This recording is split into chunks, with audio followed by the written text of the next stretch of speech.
with a couple other directors, just talking in these fantastic bungee chairs and reclining during the very, very long solo award finalist stuff, and just chatting about our year. And then she mentioned she went to Dulles and got to asking questions about me, and I mentioned I went to Pearland. She asked who my director was, and I said Shannon Faust, and she lit up like Christmas and just was like, oh, she's one of my dearest friends. And then I started putting two and two together, and we talked about Pearland Dulles references, and she asked me about the vampire dance, and it was just a really neat way to find the 2 degrees of separation in the dance world and how we're all very much intermingled. Absolutely. So I was also thinking about this, that was probably, was that one of your first really big wins? Yes, we had the contest we were at had some like ridiculously talented teams, and before we got off the bus that morning, I told my girls, let's just shoot for top 5. Let's go for top 5. And then we got top 4, and we were just crazy, ecstatic, surprised at everything. That was our first contest kind of out of the chute, and it was just it was a big deal for those girls that year. Well, and I have to say that one of my Facebook memories popped up during contest season, and I had written about that I had met you and I'd gotten to see you, and I can still see you because we went and sat in the stands together too, because we were now buddies, instant friends. And I remember you getting announced in your hands, and I just love that. So later on in our little video, I will tell you the follow up, because I like to bring things full circle. Right. Okay, so now we're moving on to the nitty gritty stuff. Yes, ma'am. So this is about the way you use digital media and that type of thing to reinforce the things you want your team to learn and to perfect, because you've got some amazing ideas. So here you go. Okay, so we use Facebook as a Facebook group. All of our team is required to join a private Facebook group that my assistant Taryn Elliott and I monitor. And every day from the day after Memorial Day, because we get out in May, lucky us. So the Tuesday after Memorial Day through the day before we start our camp, they have a digital challenge every day. So it might be something, and it's literally something I come off on a whim. So something we did last year was like Fitness Friday, go run a mile, and we tell them to like map it on their phone and take a before and after picture, so you see the composed face and then the sweaty face with the earbuds in, and they have to post their mile for how fast they ran. Or we'll do like a pirouette challenge, or free jump Friday, where they get to pick any jump that they really like, and they get to post videos of it. And we do these every single day to kind of keep them moving, and it's a really good way for the new girls to kind of see what the old girls are doing, and vice versa. And a lot of girls will comment on them and say, your leaps are so beautiful. I need to learn how to do this. Can you help me? So it's a good way to bridge like the newness from our program, because we have tryouts late in the year. So we don't have like a new semester at all. Well, let me ask you pause. I would love for you to just interject for a minute how you build the trust among the kids, that the photos, the stuff is truly private. Okay. So our Facebook group is only team members and only my assistant and I. We don't let any parents, friends, family, nothing is posted. Only the comments are between the girls. The guidelines on the Facebook group is that only Taryn and I can approve membership. So, and we talk about it being like a safe environment for the girls, so there's no judgment. We had a really funny video posted the first year where some girl had a turn board and she was doing pirouettes, and she slipped and fell off of her turn board and fell into her dog's water bowl, and she posted it and just giggled. So they know that if they fail, it's a safe place to have a mistake or be a failure. So I love that. It really like promotes an environment like, okay, sometimes we do things like, show me your weakest thing, or what do you need to work on? Show me. And so sometimes we'll like do toe touches, and they'll try doing them off of like a bench or something, like I'm really good here, but I can't do it off the ground. Like I want to work on these. So we do it.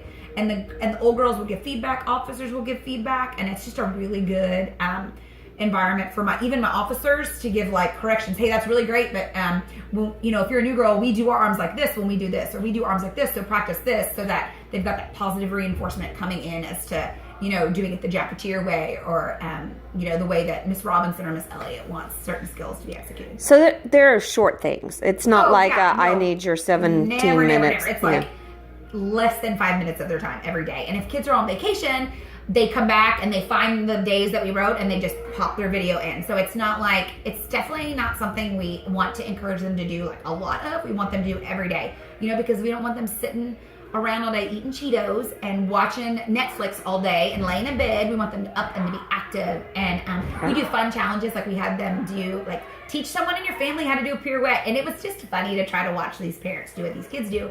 And it was a great way to see if your student understood the fundamentals of a pirouette as well. I love that. I think that's amazing. Now, the other thing that like I was drawn to was, and we were discussing earlier, is, and I know you told me some amazing things about how you held them accountable during contest season. Let's save that one. Let's stay with summer for a minute. So talk about what we'll call the foundational stuff, the fight song and the stand routines. So we take our stand routines and videotape them, our fight song, our alma mater, all of that. And we videotape our officers doing it, and we post it on either our Facebook page. We also have a Google Classroom page, and they are responsible for learning those over the summer. And when we come back for camp, we do a review session. And if someone has not fulfilled their duties and learned them, I mean, obviously we're going to have to like revamp and, you know, reconfigure for stand routines and such. But if they have not taken the time to learn those, there are some consequences that may cause a little sweat or perspiration that will, you know, kind of let them know that, you know, these are your objectives, and this is what I need done. And if you don't, there are, you know, consequences to your choices. Well, we were also laughing that because we are from a similar mindset that we're not above giving consequences. Absolutely not. And would you talk about the menu of consequences? I loved that it wasn't just a specific consequence. So we also have our students, excuse me, when we have rehearsal, say we cleaned on a Monday, we cleaned a palm routine for field, and we say, okay, your homework for tonight is to get on our Facebook page and post a video of you reviewing your palm changes. So when we come in Tuesday, we check the Facebook page and see who has not. And it has to be done by midnight. I don't want you getting up in the morning and posting it before practice. It has to be done by 11:59 p.m. so that it's not rolling into the next day. Plus, you need to be in bed. So we check it, and if they weren't in there, we gave them choices. So here are your choices if you chose not to do your homework. You can, I could pull you from the routine since you didn't want to rehearse it. I can give you demerits for insubordination. I can give you 0 as an assignment, or you can do 25 burpees. And miraculously, every time people pick burpees. I can't imagine. Yeah. It's a great bod and a consequence all in one. So I love that. Speak a little bit about using Google Classroom, because I know there's a lot of tech savvy people out there. So I'm kind of new to Google, but I'm really getting the hang of it. So we have a Google Classroom for all of our dance classes. We use it for like video checkpoints for choreography, splits assessments, things like that, to give them that technology in the classroom. With our dance team, we load all of our music onto the Jacketeer Google Classroom page.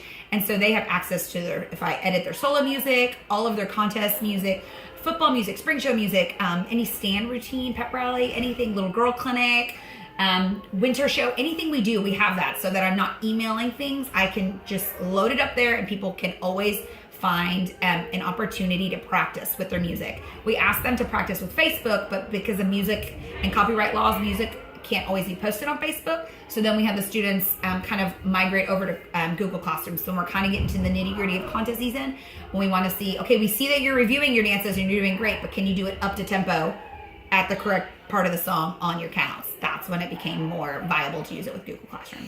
Okay, and I love all of it. I mean, I think this is amazing, and we were discussing this.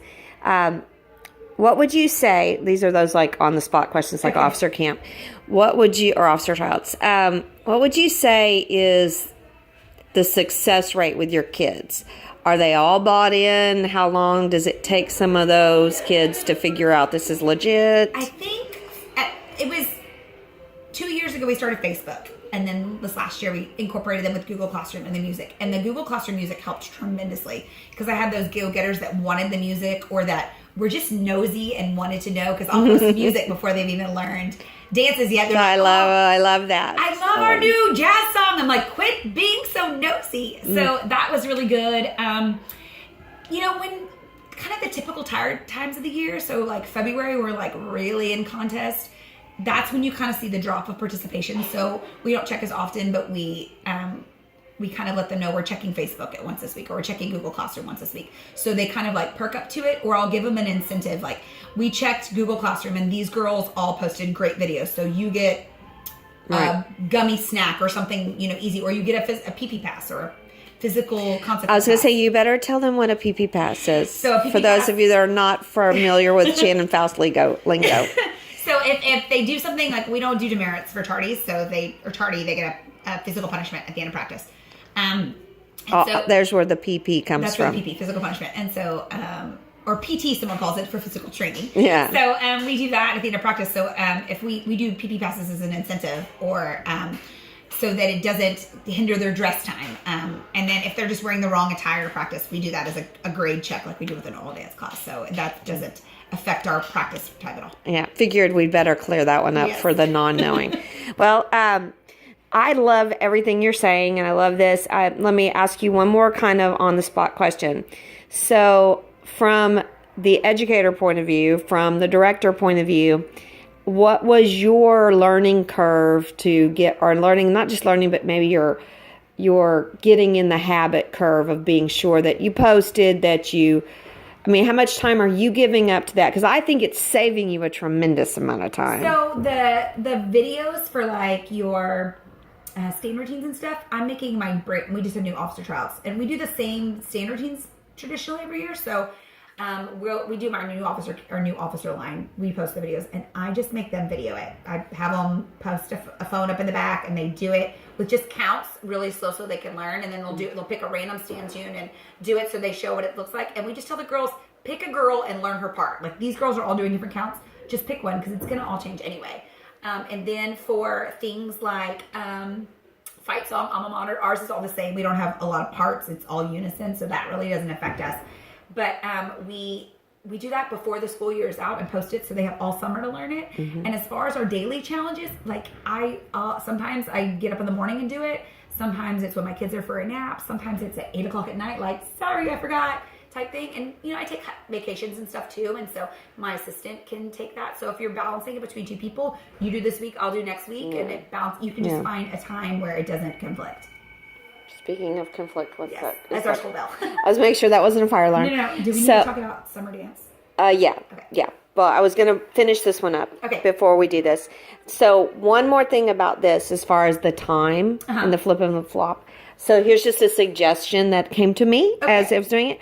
I could even see you maybe creating, just for a grow and glow from here, maybe you could put a menu up for a week or something when you know you're going out of town. Absolutely. Or something. Well, I've done that before. Like, I've told them, here are 3 things you need to do this weekend. Like, pick something. I've also seen where I've thought about for the girls that are new that want to work on something, a how-to video that you could post. So if you need, like, if you've got we have a lot of really, really novice girls on our JV team. So their first introduction to a pirouette was with us at tryouts. So maybe, like, here's you get your new officers to post videos on how to execute a single pirouette, how to do a chassé step grand jeté, things like that, so that they can be practicing them at home, and then they could post videos or communicate with those girls. Is this getting better? What do I need to do? Look at my body alignment, things like that. So it's more of a checks and balances, so that in the summer they're actively, working to be the best team member they can be. Fabulous. All right, we're going to end this segment, and we're going to start the next one.